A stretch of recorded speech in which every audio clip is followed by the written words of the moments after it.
নমস্কার, আমি প্রত্যয় নতুন ভিডিওতে স্বাগত। তা কালকে 3 ঘন্টা 20 মিনিটের পরীক্ষা। তা যারা পরীক্ষা দিতে যাচ্ছেন বাড়ি থেকে কিন্তু খাবার অবশ্যই কিন্তু নিয়ে যাবেন। তা 3 ঘন্টা 20 মিনিটের এই পরীক্ষার মধ্যে কি থাকতে চলেছে আর সেটা কতটা আমাদের এক্সপেকটেশন ফুলফিল করবে সেইটা নিয়ে কিন্তু যথেষ্ট আমি অন্তত চিন্তায় রয়েছি।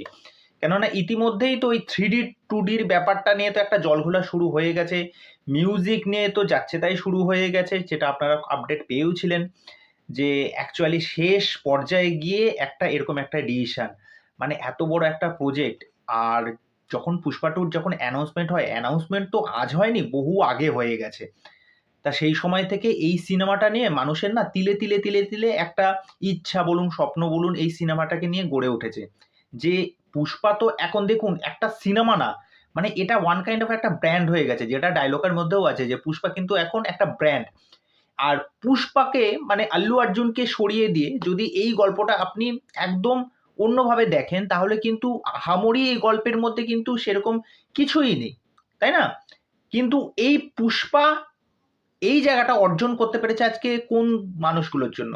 সুকুমারের ডাইরেকশন, আল্লু অর্জুন নিজে, ফাহাদ ফাজিল নিজে, যে এই ক্যারেক্টারগুলো এতটাই স্ট্রং এবং এতটাই বিলিভেবল, এবং তারা যখন স্ক্রিনে আসে কিছু একটা তো ম্যাজিক হবে। এইটা দেখার জন্যই কিন্তু আমি পুষ্পা টু এর জন্য অপেক্ষা করে আছি।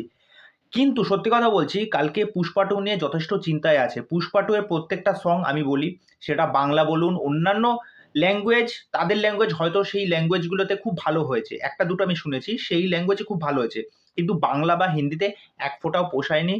মানুষ বা আমাদের মতো যারা রিভিউয়ার আছে তারা রীতিমতো ট্রল করেছে। আর সেই গানগুলো যখন আমরা হলের সিটে বসে সেইগুলো এক্সপিরিয়েন্স করবো, সেইগুলো জাস্ট সহ্য হবে না। প্রথম একটা কথা গেল। দেখো, পুষ্পা টু চোখ কান বুঝে কিন্তু একটা ব্যাপক নাম্বার নিয়ে আসবে, সেটা আমরা সকলেই জানি। কেননা যে হারে এটার অ্যাডভান্স বুকিং হয়েছিল, যেরকমভাবে এটা শো সংখ্যা বাড়ছে, মানে কলকাতার হলগুলোতে মিনিমাম 15টা থেকে 16টা 17টা করে এক একটা শো।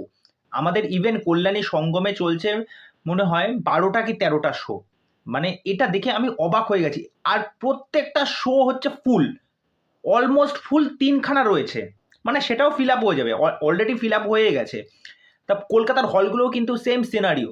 আর মোটামুটি টিকিট প্রাইস কিন্তু প্রত্যেকটা এখানে, তাও কল্যাণী সঙ্গম বলে তাও একটু কম। আমি তোমাদেরকে বলে দিই কল্যাণী সঙ্গমের টিকিট প্রাইস কত, সমস্ত অনলাইনে টিকিট বুক করে 215 টাকা মতো। তাহলে ভাবো, ওকে, কলকাতার হলগুলোতে কত দেখো দেখো, 250, 300। তারপরে তো যেইগুলো তোমার ওই পিভিআর বলো বা তোমার আইনক্স বলো, ঠিক আছে, এইগুলোতে মোটামুটি 650, 600, মানে 1100 এরকম এক একটা টিকিটের প্রাইস। তাহলে ভাবো, মানে কলকাতা ওয়েস্ট বেঙ্গল থেকে শুধুমাত্র পুষ্পা কত কি কালেকশন করবে। দেখো, পুষ্পা টু নিয়ে একটাই কথা বলবো, এই গল্পটা তো উতরে দেবে এবং বিরাট কিছু একটা করবে সেটা তো জানি।